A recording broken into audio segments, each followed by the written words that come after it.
Welcome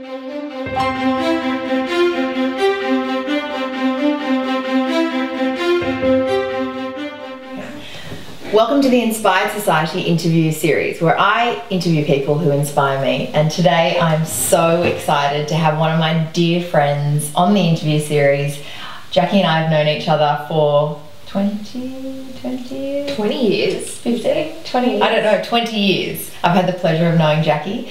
And so it's Jacqui Scruby, and she's the co-founder of the Wedding Nest Wedding Registry. And I'll get you to talk about that in a second. But what strikes me about Jacqui is that you're one of the most well-balanced people, in the sense that, well, to give a very obvious example, you're about to have your second child, but you also have an amazing business. And you're a creative person, but you're always also someone who's interested in politics and the environment and science. And tell me about that journey of how you've come to balance all of those different parts. Well, I think it's funny that you describe me as well-balanced, because I don't consider myself well-balanced. I know what you mean from the point of view that I have like a lot of interests and a lot of passions, but I think, I mean, we're going to talk about other things later, but I think whether I'm balanced or not is up for debate. In talking about, you know, the different interests I have, and I've had a few career changes, so as you know, Ali, so started off doing medical science and law at uni, then had to make the decision, do I want to be a doctor, do I want to be a lawyer, went down the legal path, and then, you know, sort of found a passion for sustainability and climate change, and moved into management consulting, and then ripcorded out of that and decided to start a wedding registry business. And so tell me about that. What inspired you from the management consulting in the environmental space to going into the wedding registry? Well, I think it's got a lot to do with, you can have your passions, but then you've also got to overlay that with one of my favourite quotes is by William Shakespeare: above all this, to thy own self be true. Because you can have passions and interests, but then you've also got to be true to your personality type and what inspires you day to day. And so while I may have had an interest in the law and been passionate about it, or the same with even sustainability, which I have been very passionate about, if the reality of your job doesn't actually inspire you day to day, then that's what's been a big motivator for me to change. So I suppose with law, loved it for a while, but then even I was working in a big law firm, even the personality types and the fact I was working on huge cases, which in theory sounds great, but in reality means you're just dealing with huge amounts of paperwork and a lot of boring aspects to that job. So suddenly you may have an interest in that, but when things weren't working out day to day for me and I was starting to be inspired by other things elsewhere, I've never had a problem in terms of just saying it's not right, I'm going to leave. Yeah, you're very proactive. Despite other people telling me maybe that's the wrong thing to do. So tell me about the process of becoming a mother and building a startup. Okay.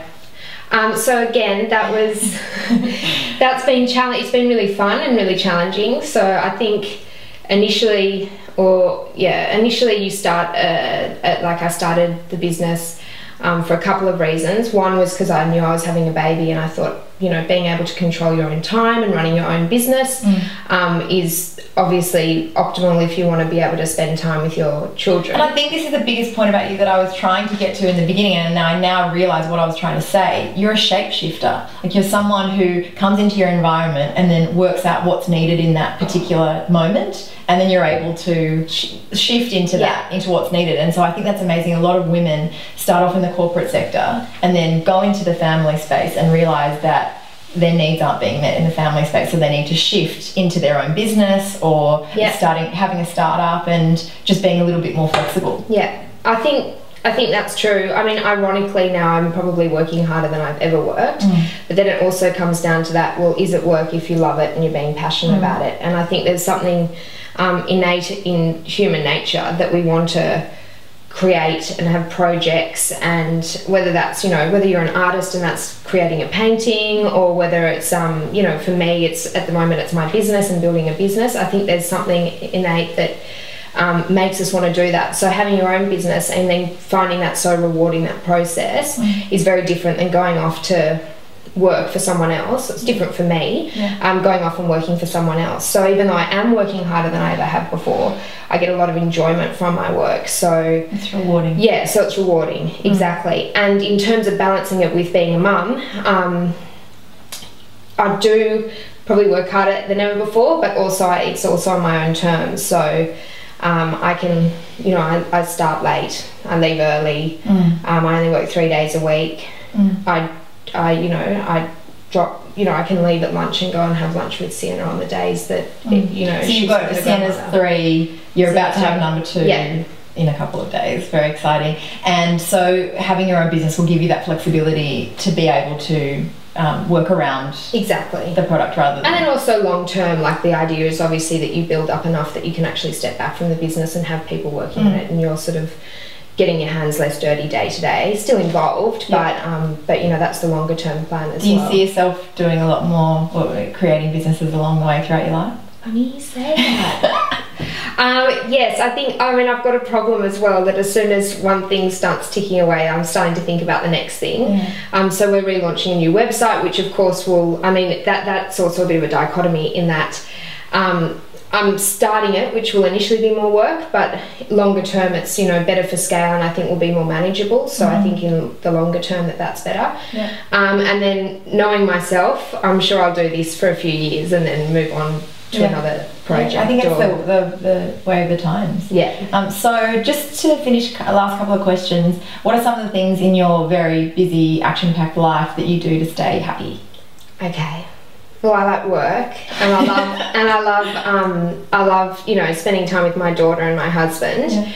I'd say the number one thing is our mornings are pretty sacred. So we live by the water. We will always live by the water because it's so important to us. And so, you know, it's getting up in the morning, making sure we go down to the beach, either doing, you know, having a coffee, or my husband and I tag team so we can get some exercise done, doing laps, but just being in that space down at the beach as a family is like essential to every morning. That's beautiful. And just finally, any tips to stay inspired or conscious or mindful in your life? Well, that's something I could probably work on more. I've just, since I've been trying to get the baby out, I've been doing acupuncture. I've been doing acupuncture, and that was a real eye-opener for me, because I've realised that I don't actually, until I've done this in the last few weeks, I don't actually switch off and into a state where I'm not asleep, but in a sort of deep relaxation. So that's been really good. In the last week I've realised actually that's something I probably need to work on and do more make time for exactly. So I'll probably pick up yoga again once, you know, in the next couple of months. In terms of being inspired, I think it's just, I suppose having sort of bite-sized bits of inspiration, you know, throughout the day or the week. So and that might vary from picking up a coffee table book of a stylist that I think is great, and or, you know, there's a book called, I think, My Italian Joy, which is about just traveling in Italy, and just little coffee table books might inspire me. Travel obviously is a major inspiration, but don't get to do a lot of that anymore at the moment. But, or, you know, doing a short course. I would never go back to uni again, but doing a short course for 4 hours or over a weekend, I always come out really inspired and elated. So I think it's just finding, for me it's always about variety, but it's finding those little bits of great tips. variety. All right, thanks so much for this amazing interview, and I hope you've learned something, and we'll be back next week.